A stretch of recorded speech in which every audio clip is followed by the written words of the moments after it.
labaad iyo mar saddexaad ku soo dhawow YMCA Comprehensive Institute Buwambo Campus waxaan aad ugu faraxsanahay booqashadaada runtii tani waxa marqaati ka tahay ay muujinaysaa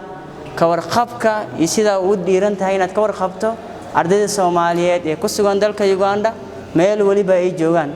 taasoo macnaheedu tahay inaad halka maanta noogu imaaday adigoo jooga meel intaasoo kiiloomitir naga jirto ama nooga fog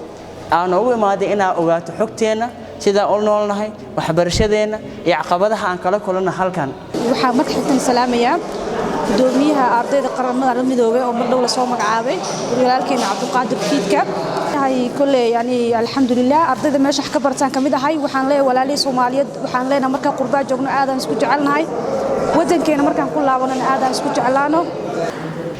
dhibaatooyinka ugu badan hadda dalkan ardaydeena ku haysta waxa kamid ah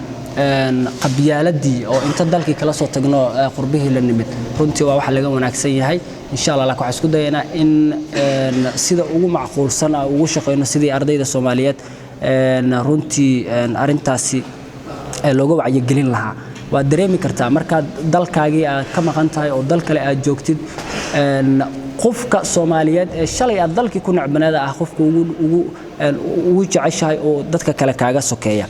marka insha Allah waxaan rajaynaynaa inaad si wanaagsan waxyaabo badan kaga qabanno oo ay qayb ka tahay waxaa la soconaa ardayda Soomaaliyeed halkan hadda markay joogaan waxyaabaha ugu badan ama caqabadaha ama waxyaabaha ugu dhow ee markay rabaan inay jaamacad galaan ay u baahan yihiin inay safaaradda la xiriiraan iyo waxyaabo kale waxaynu ka shaqeynaynaa hadii Allah awood laga helo inaynu wax badan ka qabanno ama wax badan isbedel wanaagsan aynu ka sameeyno markaad la tacaamuleysaan safaaradda waad rabtaan inaad aadaan high commissionka insha Allah hadii Allah awood laga helo